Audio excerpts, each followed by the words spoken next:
ye show ya Mickey Wine. Mickey Wine yalina ekivvulu ku Saturday ku Serena aho.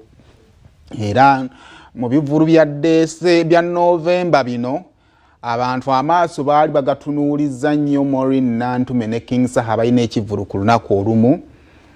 Ate ndowooza ne mu marketing Mickey yalangira nnyo ku mutima ne ku ground yawo kwanafu wanokulanga teyalanga naye zigenda owera ssaawa nga 2 awo ndakiikaana nga numbers zitiisatiisa nga numbers zitiisatiisa ntandika okugamba bannange anaabika omwana ajjeyo eggaali agenda atambuza amawulire nti ekivvulu kirabika kiganye naye zigenda otuuka awo mu ssaawa 3 kitundu awo ate Serena nejjula Serena nejjula wansi n'akubawo wansi ne wajjula kali akabanyi kaataafunamu bantu naye wansi kajjulira ddala bulungi nnyo social negenda mu maaso mukulu we Robert Kyagulanyi Ssentamu yaliwo ne baganda abalala okuli Chairman Nyanzi okuli Eddie Yawe Banjoman baliwo okusobola okubeera nga bamukola ki bamusupportinga naye bwe nabadde ngezaako kubanga njogerako n'abantu bagamba naye wayi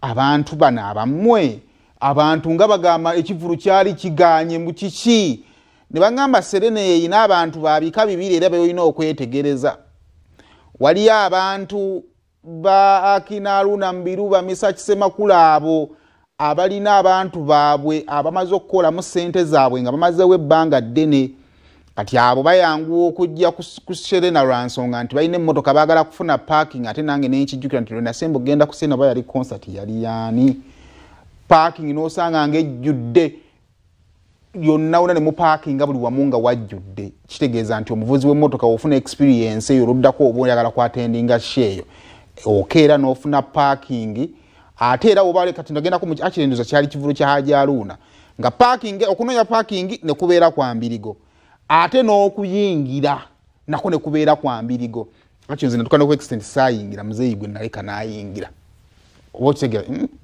ku Kyaluna ku muzeeyi gwe naleka okuyingira so kati kitegeeza ki nti abalina emmotoka bakeera kati ffe ababooda tetulina kitupapya tetulina kitupapya ate n'omutike tuba twaziguze dda kakati ogamba bugambe nti kamalirize wano wezigalawo ekiduuka ngende nnumbe so mu kivulu mwalimu ebintu bingi nnyo mwalimu ka freestyle ka Bobby Wine ng'ali ne Percy Wilson Bugembe bwe yajjako okwogerako n'abantu era n'abantu n'abakubamu ka freestyle ka Badman from Kamwocha so abaali baludde okumulabako ng'ayimba n'abawafiira eyo eya Bobby Wine oli omubanda wa Kabaka ow'akabi soko tuweeko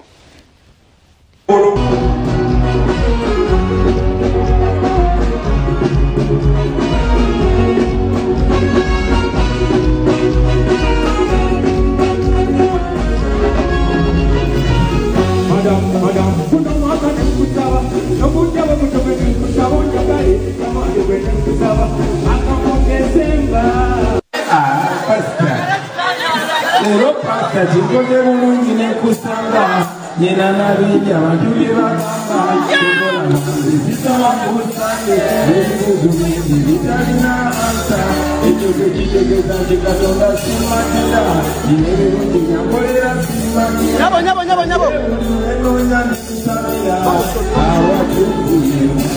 Just Snapchat nawe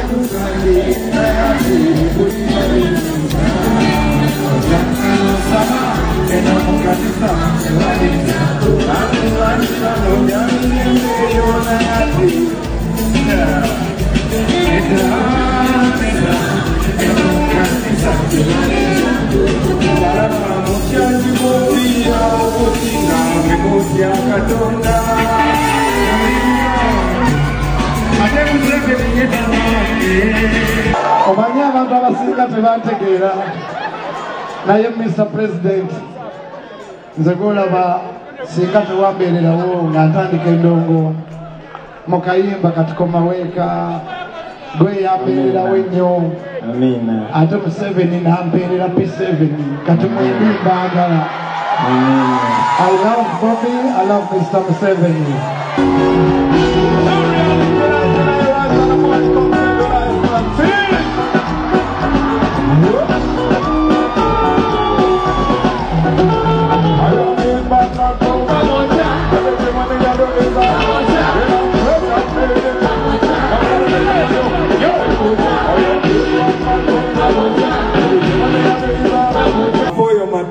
Apoyo tutwala.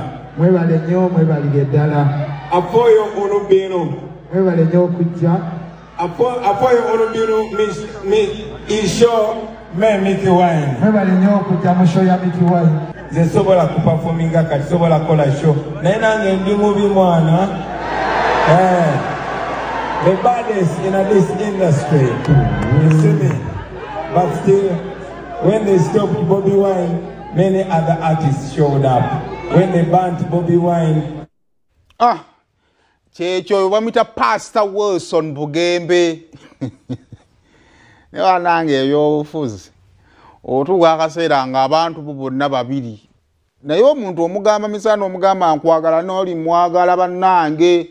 Kati nze njagalirayo nga bwendi awo obulamu bwongera okubanga bukola ki butambula ontegedde ensonga eyo kale kati wetuvaawo awo ku lunaku olwokutaano twali bannaye nedda tosobola kubanga ofunye sente z'abantu n'ojjako essimu